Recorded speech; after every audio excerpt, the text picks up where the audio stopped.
Long before cities and empires, a remarkable plant grew in the Americas: tobacco. For thousands of years, indigenous peoples revered it, using it in spiritual rituals and as medicine. The smoke was believed to carry prayers to the heavens, connecting the earthly and spiritual worlds. Sharing a pipe of tobacco marked peace, trust, and important agreements between tribes. The plant was cultivated with care, each tribe growing unique varieties for specific ceremonies. Smoking was a communal act, reinforcing bonds and unity. Tobacco was a gift from the earth, used to mark births, deaths, marriages, and harvests. Its fragrant smoke purified, healed, and communicated with the divine. This deep respect for tobacco stands in stark contrast to the journey it would soon take across oceans. Soon, tobacco's destiny, and the world's, would change forever. The sacred plant was about to become a global commodity. Its story was just beginning.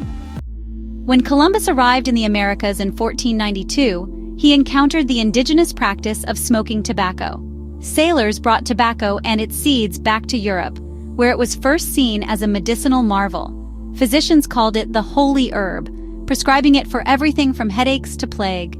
Tobacco quickly became fashionable among Europe's elite, with snuff and pipe smoking gaining popularity. The plant symbolized sophistication and the riches of the New World.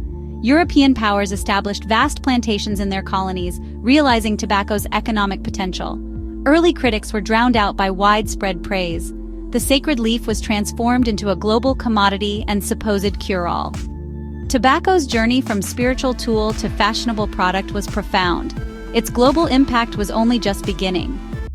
For centuries, tobacco was enjoyed in pipes or as snuff, but the cigarette began humbly in 18th century Spain.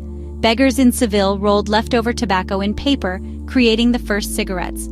Soldiers brought the idea home, and hand-rolled cigarettes gained a small following among artists and bohemians. Their popularity was limited by the slow, manual process. Everything changed in 1880, when James Bonsack invented a machine that could roll over 100,000 cigarettes a day. James Buchanan Duke saw the potential mass-producing cigarettes and launching aggressive marketing campaigns. Cigarettes became cheap, accessible, and widely advertised. Collectible cards and clever ads fueled demand. The hand-rolled era ended, mass production made cigarettes a global commodity. Smoking was no longer a niche habit, it was everywhere. The stage was set for cigarettes to dominate the 20th century. The world of tobacco had changed forever. The consequences would soon follow. The early 20th century was the golden age of cigarettes, cheap, accessible, and glamorized by advertising. Movie stars, athletes, and even doctors endorsed smoking as modern and healthy. Cigarettes became a symbol of sophistication and independence. World wars cemented their place, with millions sent to soldiers as comfort and camaraderie. Returning veterans brought the habit home, making smoking a rite of passage. But as sales peaked, scientific studies in the 1950s revealed a clear link between smoking and lung cancer. The evidence was undeniable.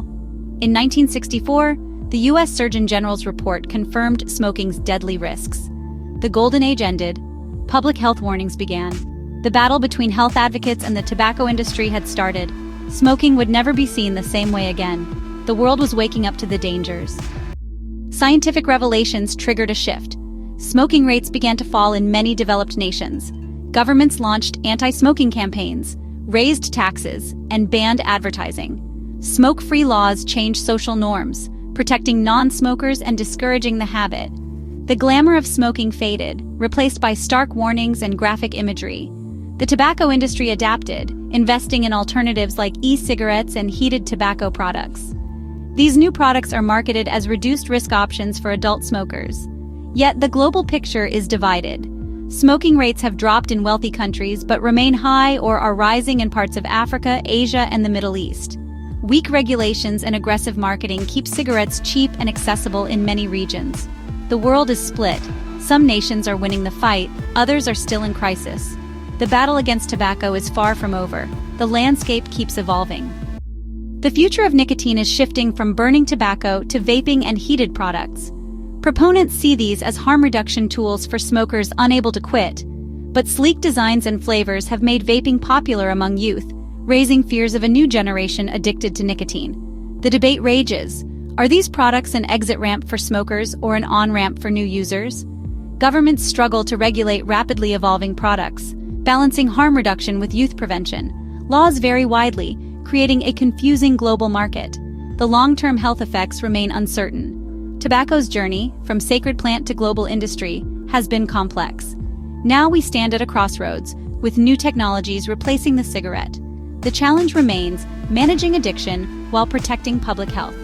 The story of tobacco and humanity's relationship with nicotine continues to unfold.